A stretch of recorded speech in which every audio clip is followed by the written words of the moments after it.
You think you're using an AI agent, but you're not. You're a babysitter. You tell Claude to refactor your codebase, and then you sit there, approving every single file edit, running prettier by hand, watching it accidentally overwrite your .env file with hallucinated credentials. And when it finishes, you weren't even at your desk because nobody told you it was done. 5 hooks, 5 lines of config each, and all of that goes away forever. Hooks are shell scripts that Claude Code runs automatically at specific moments. Think of them like GitHub Actions, but for your AI assistant. There are 22 lifecycle events you can hook into. Before Claude runs a command, that's pre-tool use. After it edits a file, post-tool use. When it finishes a task, stop. When its context gets too full and compacts, post-compact. You define them in your settings.json, either globally for all projects or locally per repo. Every hook gets the event data piped in as JSON on stead-in. And here's the key. If your hook exits with code 2, it blocks the action entirely. That's how we build guardrails. Let me show you. Let me show you exactly how to set this up. Open your projects.claude directory and create or edit settings.json. Here's the full structure. At the top level, you have a hooks object. Inside hooks, you pick the lifecycle event, like pre-tool use or post-tool use. Each event holds an array of hook groups. Every group has a matcher, a regex that filters which tools trigger it. And then your hooks array, each one with a type set to command and the actual shell command to run. That's it. This is the skeleton every hook follows. The matcher is your filter, the command is your action, and the event is your trigger. Let's fill this in with 5 real hooks, starting with the one you'll use every single day. Hook number 1, the one you'll use every single day. Claude writes perfect logic, but its formatting, crime scene, tabs mixed with spaces, inconsistent quotes, trailing white space everywhere. You could add please format with prettier to every prompt, or you could never think about it again. This post-tool use hook listens for edit or write events. When Claude touches any file, JQ extracts the file path from the event JSON and pipes it straight into prettier. Watch this. I'm going to ask Claude to build a React component. Look at the formatting when it generates. Messy. And now, boom, instant. Prettier ran in the background before I could even blink. Every file, every time. 0 prompts needed. I've seen it happen. A developer asks Claude to clean up the project. Claude sees the .env file, decides it looks messy, rewrites it. Your database URL? Gone. Your API keys? Replaced with placeholders. And if you were auto-approving edits, which we'll get to, you wouldn't even know until production crashes. Hook 2 is a pre-tool use guard. It intercepts any edit, write, or bash command before it executes.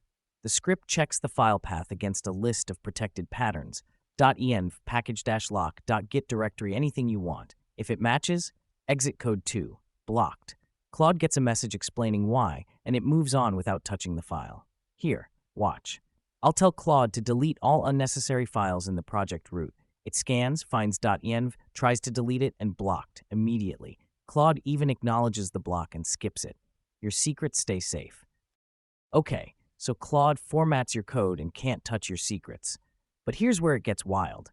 You kick off a big refactor, 20 files. Claude's grinding through them. You go grab a coffee, come back 15 minutes later, and Claude's been sitting there waiting for your permission on step 3. 15 minutes wasted. Hook 3 uses the notification event to fire a native desktop alert the moment Claude needs you. On Mac, it's OSAS script. On Linux, notify send. On Windows, PowerShell's burnt toast. Now you can walk away knowing your phone or your screen will pull you back exactly when you're needed. Not a second before, not 15 minutes after. Here's the sneaky problem. You start a session, you give Claude detailed instructions, your architecture doc, your coding standards, your project rules. It's perfect for the first hour. Then the context window fills up. Claude compacts, it summarizes and drops older messages to make room. And your architecture rules, your coding standards, silently gone. Claude starts drifting, makes decisions that contradict what you told it earlier.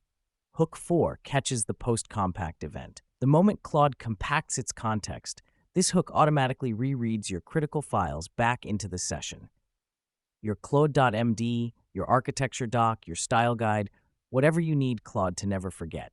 It's like giving Claude a photographic memory for the things that matter most.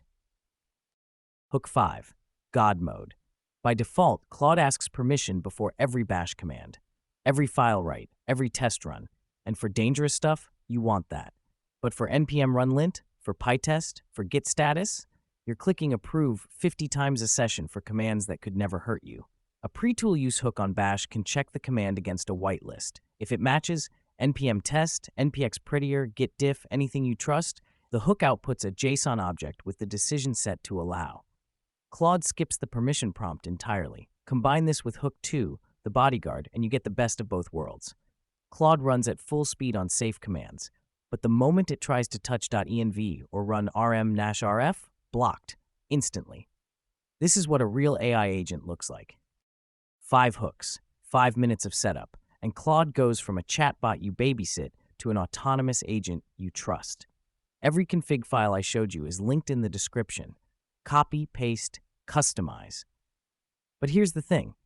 I didn't even show you the newest hook type, agent hooks. They spawn a second Claude instance to verify the first one's work before it ships.